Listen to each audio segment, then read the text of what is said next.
Friends, double counting के logic को ही use करके हम लोग एक और बहुत ही खूबसूरत आइडेंटिटी को प्रूव कर सकते हैं कि मान लीजिए आपको दे रखा है एन सी के मल्टीप्लाइड बाई के सी आर। अब जैसे ही आपने एन सी के देखा, इसका मतलब क्या है कि एन ऑब्जेक्ट्स हैं या मान लीजिए कि एन पर्सन्स हैं, उसमें से के लोगों की आपने टीम सिलेक्ट की। ठीक है, ये मिल जाता है आपको। एन लोगों में से के लोगों को सिलेक्ट किया। अब अगले स्टेप में क्या हो रहा है? अगले स्टेप में हो रहा है के सी आर, यानी कि इसी के टीम में से आपने आर लोगों की एक कोर टीम बना दी। ठीक है, तो ये जो आपको अभी मैंने एक्सप्रेशन लिखा है, ये एक्सप्रेशन आपको क्या बता रहा है? This is number of ways of selecting a team of के पर्सन्स फ्रॉम एन पर्सन्स, यानी कि एन लोगों में से के लोगों की एक टीम बनाई और उस के लोगों की टीम में से एक आपने आर लोगों की एक कोर टीम बना ली। अब इसी चीज़ को हम लोग दूसरे तरीके से भी लिख सकते हैं। हम लोग ये करते हैं कि सबसे पहले आर लोगों की कोर टीम सेलेक्ट कर लेते हैं कि इन एन लोगों में से कोर टीम में कौन कौन आर लोग जाएंगे। ठीक है, तो वैसे कर लीजिए तो क्या हो जाएगा? N C r. और अब बचे कितने लोग? आर लोगों को तो आपने कोर टीम में डाल दिया, तो कितने लोग बचे? एन माइनस आर लोग बचे। उसमें से आप सेलेक्ट कर लीजिए टीम के बाकी मेंबर्स। बाकी कितने मेंबर्स हैं? के माइनस आर। अब ये दोनों चीज़ तो इक्वल होना ही है, क्योंकि दोनों LHS वाला एक्सप्रेशन और RHS वाला एक्सप्रेशन दोनों क्या दिखा रहा है? दोनों सेम काम के करने के नंबर ऑफ वेज हैं। वर्क क्या है? वर्क ये है कि n लोगों में से आपने k लोगों की टीम बनाई और उस k लोगों की टीम में से r लोगों की कोर टीम बनाई। तो एक तरीके से किया तो ये LHS वाला एक्सप्रेशन आ गया NCK इंटू KCR। इसी चीज़ को हम लोग दूसरे तरीके से जब करेंगे कि पहले हमने आर लोगों की कोर टीम बना ली, तो कितने तरीके से कर सकते हैं? एन सी आर इंटू कर दिया जो बचे हुए लोग हैं, यानी कि एन माइनस आर, उसमें से पिक कर लिया के माइनस आर लोगों को जो टीम के रिमेनिंग मेंबर्स हैं, और दोनों इक्वल होना है। तो ये जो आइडेंटिटी है ना, इसको आप चाहे तो अलजेब्राइक मेथड से भी प्रूव कर सकते हैं। आप फैक्टोरियल वगैरह लिखिएगा तो हो जाएगा, 2-3 स्टेप में हो जाता है, कोई बहुत लंबा नहीं है। लेकिन इस तरह से समझने से आपको एक इंट्यूटिव फीलिंग आती है, फील आती है कि ये चीज़ है क्या, NCK क्या है, KCR क्या है, दोनों को मल्टीप्लाई किया तो क्या हमें मिला। और ध्यान रखिए, इस रिलेशन का हम लोग यूज़ करेंगे जब एक बाइनोमियल कोएफिशिएंट का सबस्क्रिप्ट ये के दूसरे बाइनोमियल कोएफिशिएंट के सुपरस्क्रिप्ट ऊपर वाले के बराबर हो। देखिए यहाँ पर भी के है और यहाँ पर भी के है, दोनों इक्वल है, तो इसको हम लोग सिंप्लीफाई करके इस फॉर्म में लिख सकते हैं। अब इसी खूबसूरत रिलेशन का यूज़ करके JEE एडवांस 2020 में एक प्रॉब्लम पूछा गया था। प्रॉब्लम ये था, देखने में बहुत ही खूंखार डरावना लगता है। पहला पार्ट तो सिंपल, ये आपको SCR जो कॉम्बिनेशन का जो पुराना सिंबल होता है वो दिखा रहा है, तो ये तो सिंपल आपको ये SCR बता रहा है। और GMN ये एक्सप्रेशन है, FMNP ये लंबा वाला एक्सप्रेशन है।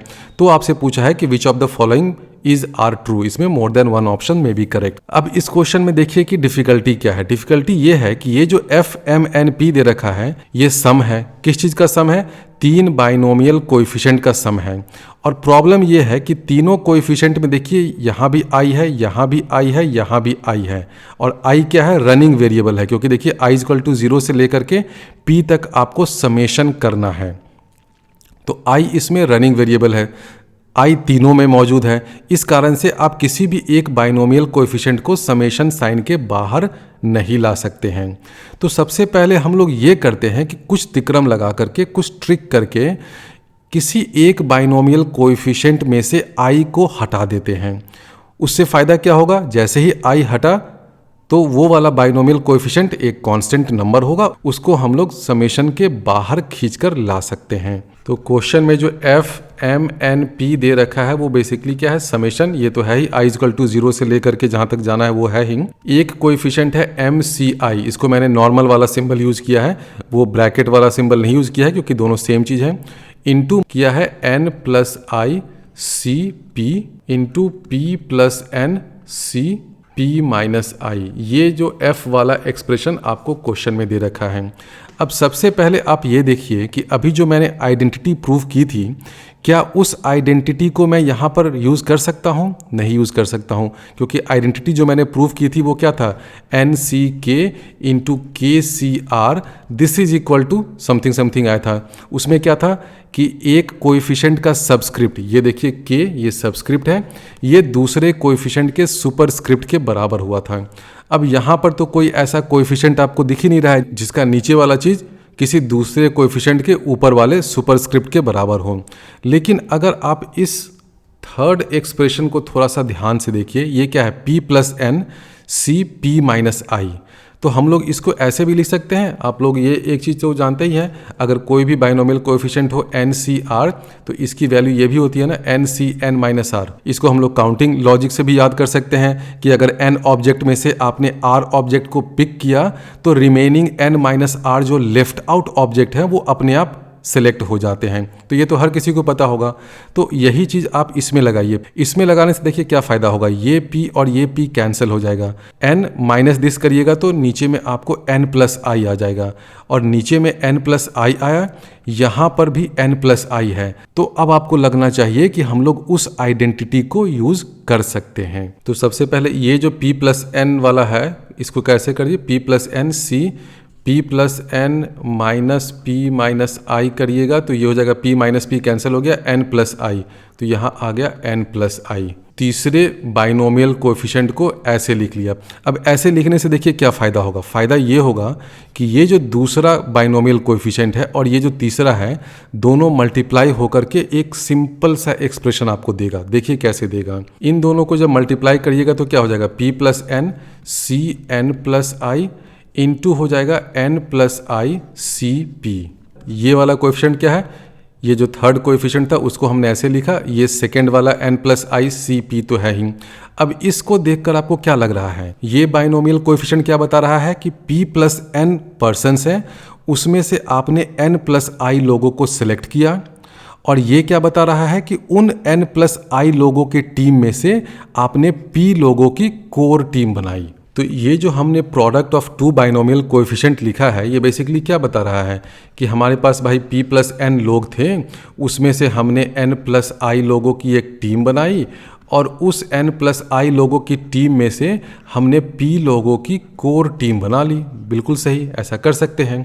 तो अब आप इसी टास्क को दूसरे तरीके से अगर करिए कि पहले आप कोर टीम बना लीजिए, बिल्कुल, तो क्या हो जाएगा, p plus N C p हम लोग लिख सकते हैं ना।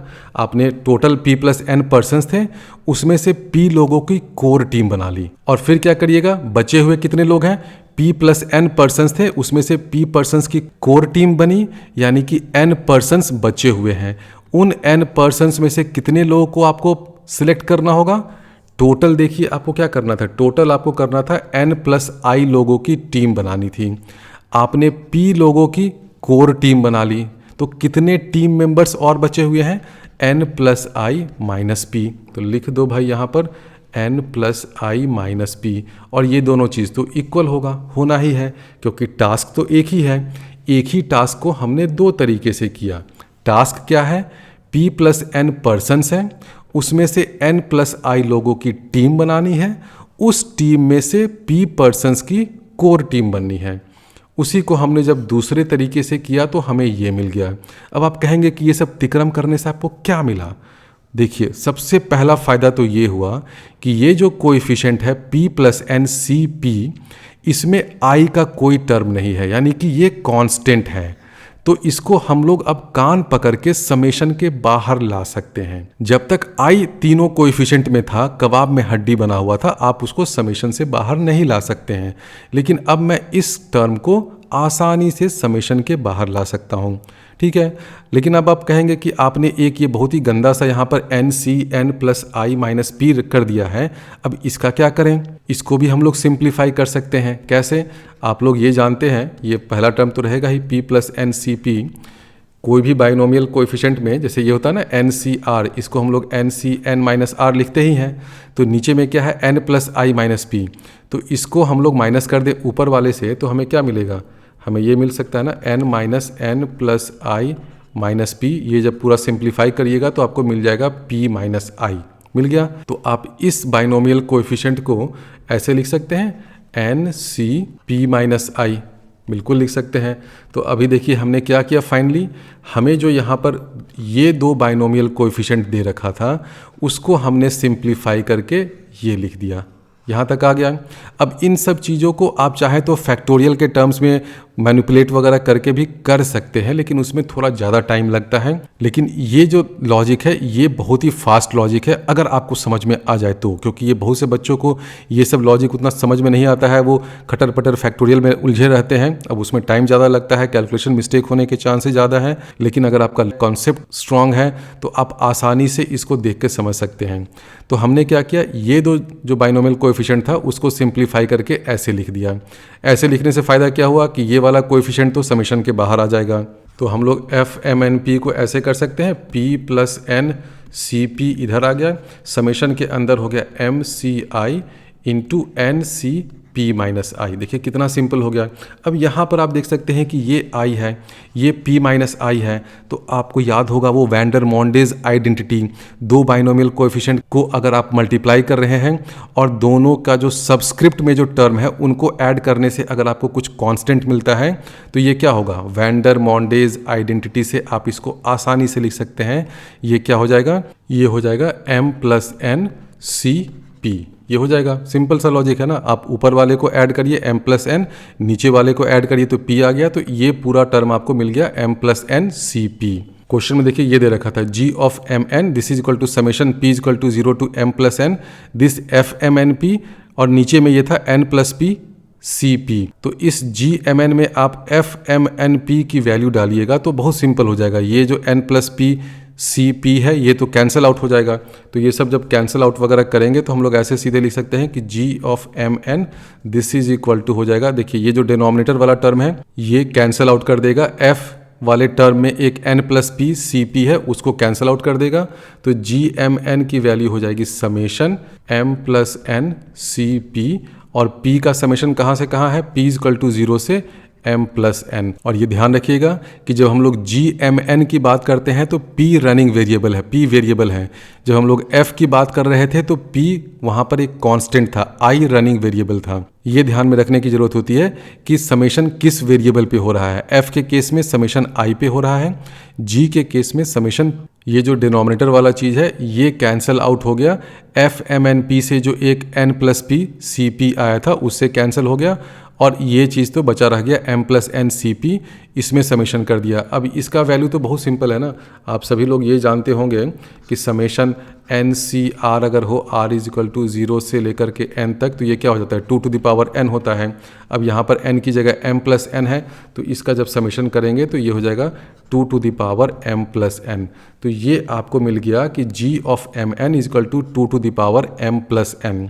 तो आप देख रहे हैं कि ये जो g वाला एक्सप्रेशन है वो m और n में सिमेट्रिक है, सिमेट्रिक है, इसका मतलब g of M n is equal to g of n m for all positive integers, यानी कि ए ऑप्शन सही है। उसी तरह हम लोग अगर ये लिखें g of m n plus 1 तो वो क्या हो जाएगा 2 to the power m plus n plus 1 and this is equal to g of m plus 1 n, क्योंकि m प्लस 1 भी जब करिएगा तो आपको यहाँ पर m प्लस 1 ही आएगा, तो b ऑप्शन भी सही है।